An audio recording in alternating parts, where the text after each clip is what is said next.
Amigas y amigos, es la hora 33. Continuamos con nuestros programas inaugurales. Bienvenidos. Hoy tenemos el gusto, el privilegio de entrevistar al senador Pedro Aces, de una larga trayectoria en la lucha social, en la política, en la defensa de los trabajadores y empleados de este país, en el poder legislativo, y tengo el gusto de ser su amigo ya varias décadas, desde la adolescencia, y hoy dirige a una organización de una gran importancia, CATEM.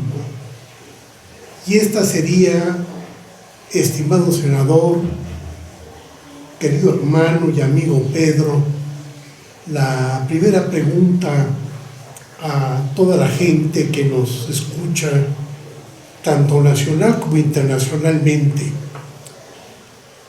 ¿Qué es CATEM? Bueno, primero que nada, Manuel Jiménez Guzmán, como bien lo dijiste, amigos de muchas décadas. Gracias por esta oportunidad de que tu auditorio conozca lo que hacemos día a día en beneficio de los trabajadores, del empresariado y en beneficio de México. CATEM hoy por hoy es la organización sindical en México que está apegada a la reforma laboral, que siempre buscó que el sindicalismo en México tuviera un cambio de 360 grados, y lo hemos logrado con la reforma laboral. A hoy ya los contratos de protección que tanto daño le hicieron a este país ya no caben. Todos los líderes que durante décadas se dedicaron nada más a usar a los trabajadores cual vil letras de cambio, nunca respetaron que son seres humanos, vendiendo sus derechos laborales por unas monedas. Eso ya tampoco cabe hoy con la reforma laboral en México. Y CATEM, sin temor a equivocarme, es una organización moderna, una organización unida. Son 1,178 sindicatos pertenecientes a CATEM, y CATEM es la organización sindical, además de más grande de México, la que México esperó por muchos años. Cumple 10 años ya de vida. Está formada por 1,178 sindicatos, por un comité nacional donde hay 52 carteras. Tenemos 32 federaciones, una por cada estado de la República Mexicana, y los sindicatos. Y a mí me da mucho gusto platicar hoy aquí contigo y decirle a la gente que el sindicalismo moderno llegó para quedarse. El sindicalismo es armonizar los factores de la producción con el empresariado. Donde hay empresarios hay trabajadores, y donde hay trabajadores hay empresarios. Y desde estos micrófonos quiero hacer el mayor de los reconocimientos a todos esos empresarios que arriesgan su capital para darnos empleo. Y sobre todo un doble reconocimiento a todo el empresariado mexicano que en esta pandemia, que nadie en el mundo estaba preparado para ella, han cuidado a sus plantillas laborales, que no las han despedido. Eso, Manuel, tiene una importancia muy grande porque no están percibiendo entradas, ya que las fábricas, los establecimientos, los parques industriales están cerrados. Entonces, sin percibir ingresos, están manteniendo la plantilla laboral, y eso de verdad es un doble reconocimiento al empresariado mexicano. Y a los que lo han podido hacer y no lo quisieron hacer, sí, también nos hemos encargado de hacerles un señalamiento público, porque no se vale. Todos somos mexicanos, y a unos más, a otros menos económicamente, pero a todos nos afecta esta crisis, porque es una crisis que vino de un problema médico de salud pública mundial. Hoy es un problema financiero, y afortunadamente ahora con la apertura de algunas industrias, como es la industria automotriz, la industria de la construcción, la industria de la minería. Ya también la gastronomía y la hotelería empezaron a abrir sus puertas con sana distancia a un 30%. Entonces, gracias a esa reactivación y a la visión de Estado que tiene el presidente López Obrador, que hay que reconocerlo, hoy ya no vamos a llegar a un problema social, que era la mayor preocupación, porque tú imagínate con toda la problemática que venimos en México arrastrando de inseguridad y de muchos, no de ahora, de mucho tiempo, métele tú un problema social, ¿sí? Y qué bueno que eso no va a llegar con esta apertura que se da ya a las empresas, a las fábricas, para que la gente pueda ir a trabajar. Nosotros hemos tomado mecanismos muy importantes, siempre siguiendo las instrucciones que nos da el Consejo Nacional de Salud, de la sana distancia, de no tener contacto unos a otros. En las bandas de producción hoy mismo en todo el país, en las empresas que ya se reabrieron, tenemos cuando menos 1,5 metros entre trabajador y trabajador. Se checan las entradas y las salidas, que no tengan temperaturas, que usen gel en las manos. Hay un timbre especial que hemos podido poner en las comisiones mixtas de sindicato-empresa, donde cada 30 minutos el trabajador debe de ir a lavarse las manos. Entonces, es un timbre que ya el trabajador lo escucha y sabe que tiene que ir al baño a lavarse las manos. Entonces, la única forma, mientras la vacuna no exista en el mundo, que sería la única forma para poderlo controlar, lo único que nos queda a todos es prevenir.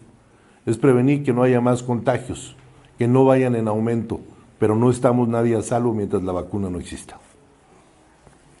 Exactamente, estimado Pedro, realmente el trabajo de las autoridades de salud que se han dado en todo el país, en la capital de la República, por indicación del señor presidente López Obrador y con las autoridades correspondientes, han dado cauce a la prevención de esta pandemia que, como bien señalas, es mundial.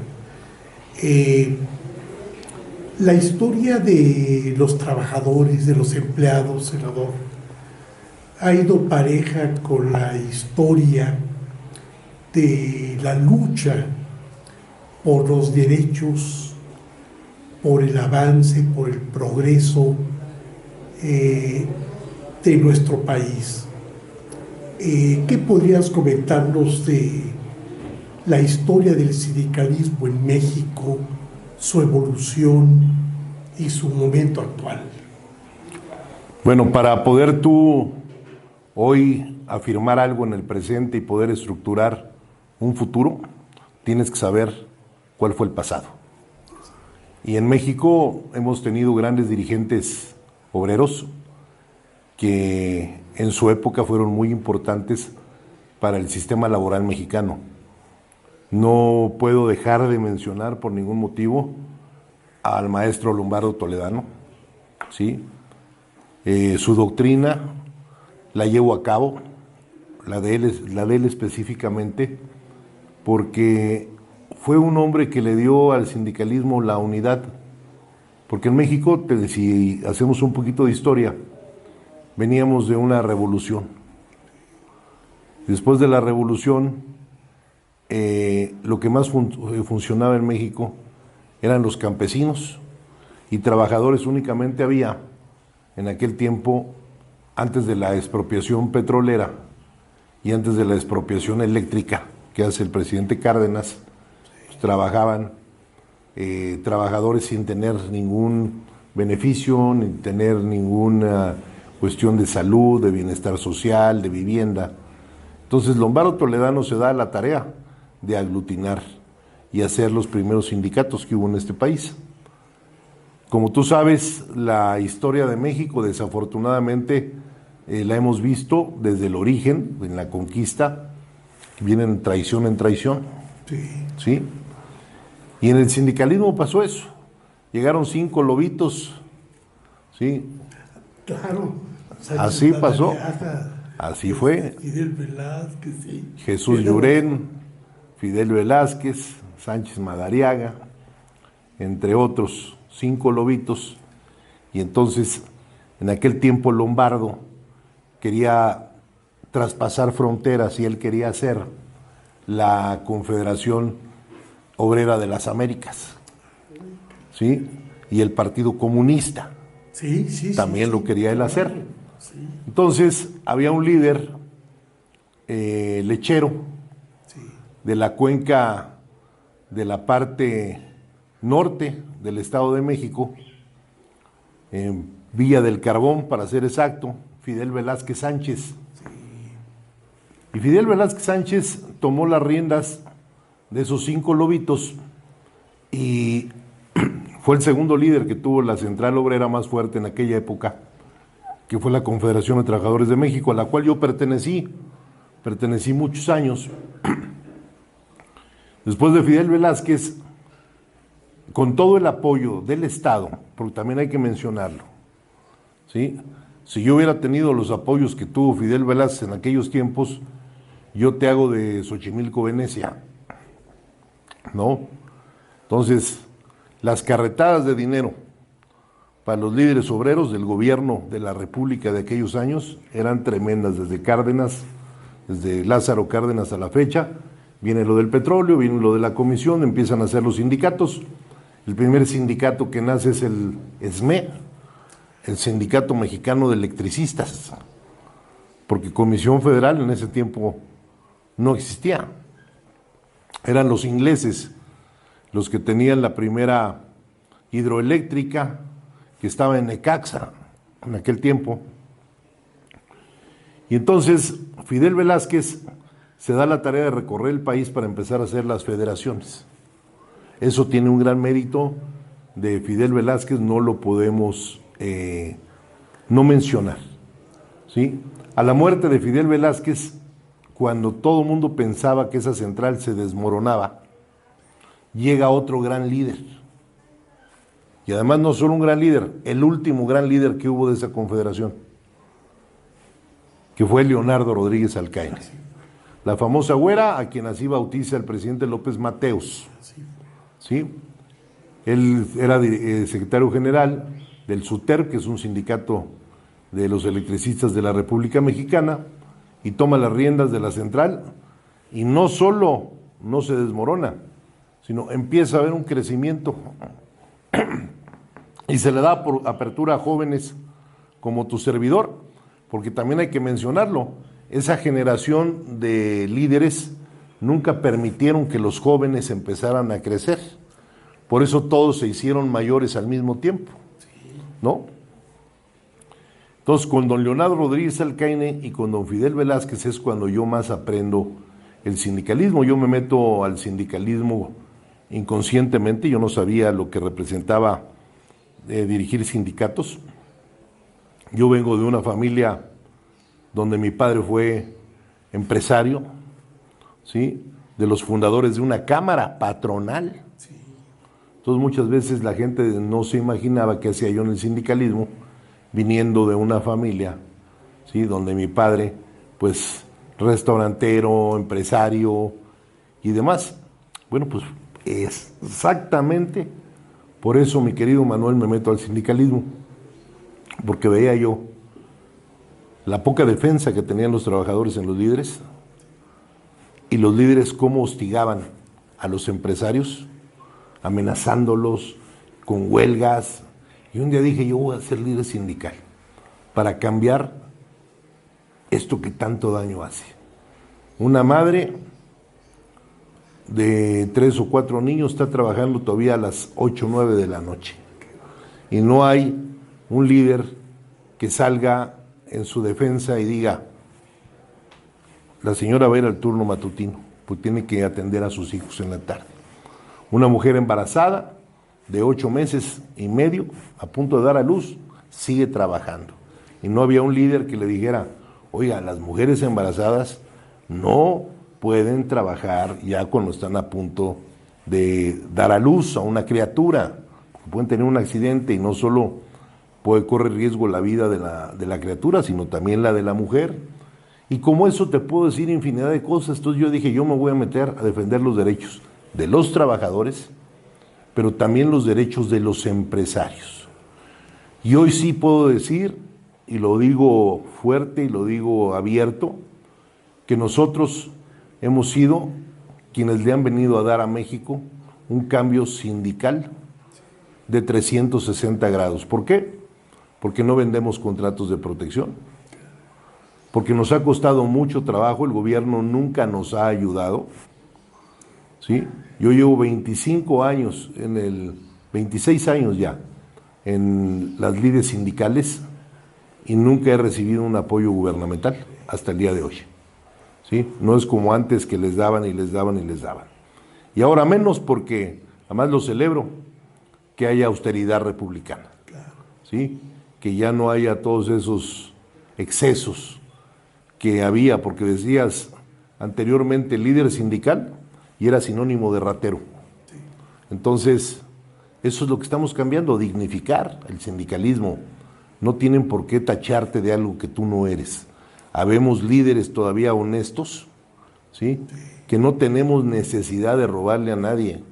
Mi padre cuando muere dejó empresas y mis empresas pagan impuestos. Entonces, yo en el sindicalismo sigo aportándole, sigo recorriendo el país todo el tiempo, sigo sumando voluntades, sigo involucrándome todos los días con cámaras patronales, ¿sí? ¿Por qué? Porque tenemos que armonizar los factores de la producción en todo momento con el empresariado y no permitir que se rompa el sistema tripartita que en México siempre ha sido muy endeble. Hoy más que nunca y sobre todo en esta crisis nacional y mundial que estamos viviendo, gobierno, empresarios y trabajadores tenemos que ir juntos de la mano. Es la única forma de que salgamos adelante ayudándonos unos a otros. El presidente está muy preocupado, en todos los estados a través de sus programas sociales están ayudando a los trabajadores. Hay créditos que no se veían en otros tiempos, que hoy se los dan a la palabra de 25,000 pesos a los microempresarios, ¿sí? Porque es quien hay que cuidar más, es el microempresario, porque de alguna manera el empresario mediano o el gran empresario no se van a morir de hambre, no va a tronar su empresa, pero los chicos sí. Entonces esa visión del presidente López Obrador yo la celebro, y por otro lado están ayudando también a todos los trabajadores. Hoy les están dando a través de los programas sociales, en las entidades federativas, hacen las listas a través de una de las dependencias oficiales y mensualmente le está dando un apoyo al gobierno. Hoy estamos viendo que lo que recauda el gobierno se está repartiendo, pero en el pueblo, ya no como anteriormente era entre unos cuantos. Hoy a la gente, al pueblo, les están dando para que puedan subsistir, para que puedan vivir, si no muy onerosamente, cuando menos para que la gente, en lo que regresamos a la normalidad, pueda comer. Lo que tú has señalado me da la precisa concepción de lo que te he escuchado y de lo que te he leído, tanto en la OIT, cuando platicábamos, en las reuniones también de las asambleas de CATEM, que he tenido el gusto de participar y escucharte, al propio señor presidente. Has hablado del nuevo sindicalismo, a diferencia del viejo sindicalismo que tú has señalado.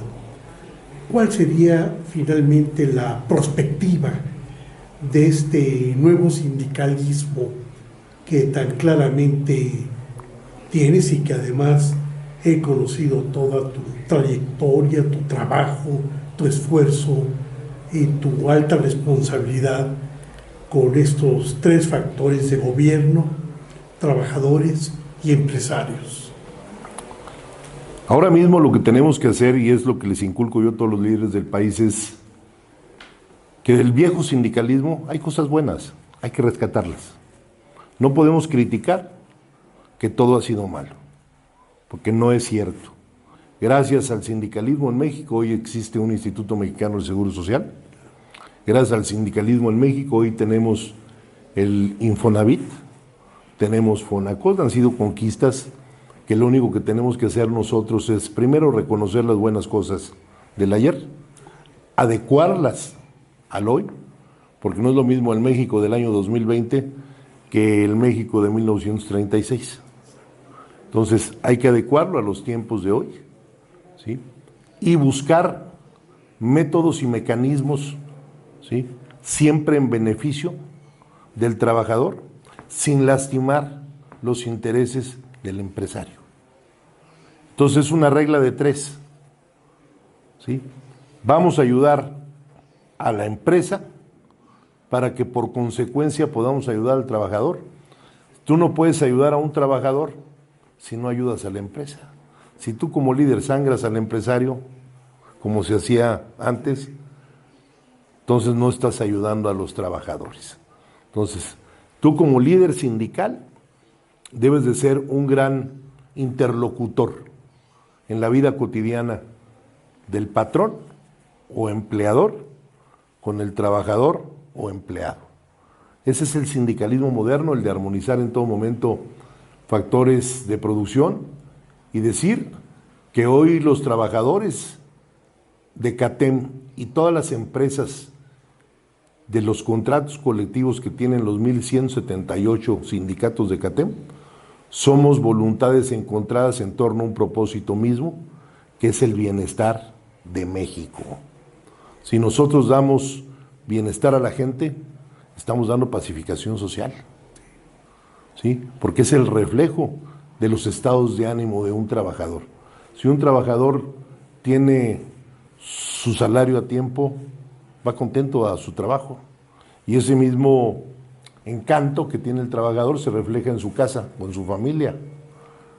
Pero si un trabajador fue despedido, no tiene trabajo, anda buscando como loco para arriba y para abajo, 3 horas de ida en un transporte público, 3 horas de regreso en un transporte público, llegas a tu casa y por el más mínimo detalle puede haber hasta violencia familiar. Sí.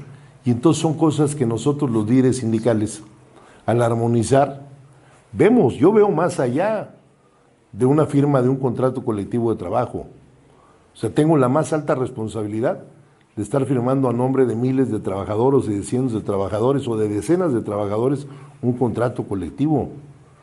Estás representando a quienes te dieron tu confianza. Hoy, con la nueva reforma laboral, tenemos también la bendición, todos por igual, de que hoy los trabajadores tienen que conocer su contrato colectivo. El trabajador tiene que conocer hoy a qué tiene derechos, pero también cuáles son sus obligaciones. ¿Sí? Eso es fundamental. Anteriormente firmaban un contrato, le daban una lana a un líder, el patrón se guardaba el contrato colectivo por si llegaba otro líder, se lo enseñaba y con eso estaban. Hoy no. Hoy también los líderes están expuestos a que los trabajadores los voten a favor como sus líderes o los voten porque no dieron el resultado que la gente esperaba. Hoy la mayoría de los trabajadores puede destituir a un líder. Y eso yo lo celebro porque estamos en una verdadera libertad, en una verdadera democracia sindical con esta reforma. Teníamos, fíjate Manuel, nada más, y que lo sepa tu auditorio, Sí. en el Senado de la República, 70 años, con el convenio 198 de la Organización Internacional del Trabajo, que es el que te marca la libertad, congelado, porque no convenían los intereses de una central obrera. Sí. Y como todos los líderes que podían llegar a un escaño al Senado, pues nomás eran de esa central, entonces no convenía, hay que cuidar, hay que guardar ese convenio 98 de la OIT y no hay que sacarlo. Hasta que llegamos nosotros ahora en esta 64 legislatura y lo sacamos del cajón y lo pasamos y lo votamos a favor y después viene a complementarse con la reforma laboral que está hecha para las libertades, más no para los libertinajes. Perfecto. Bueno, pues por último, ante las miles de personas, amigas, amigos, hermanas, hermanos, en esta sociedad plural, democrática, diversa, de muchos jóvenes que están ya conociendo el nuevo sindicalismo, ¿qué mensaje último podrías decir a todas las gentes que ya nos están siguiendo en este nuevo programa en redes sociales y nacional e internacionalmente? Acabas de mencionar una palabra clave, los jóvenes. Todo el mundo dice, los jóvenes son el futuro. No, los jóvenes son el presente. Aquí en CATEM tenemos escuelas de formación de cuadros, de capacitación.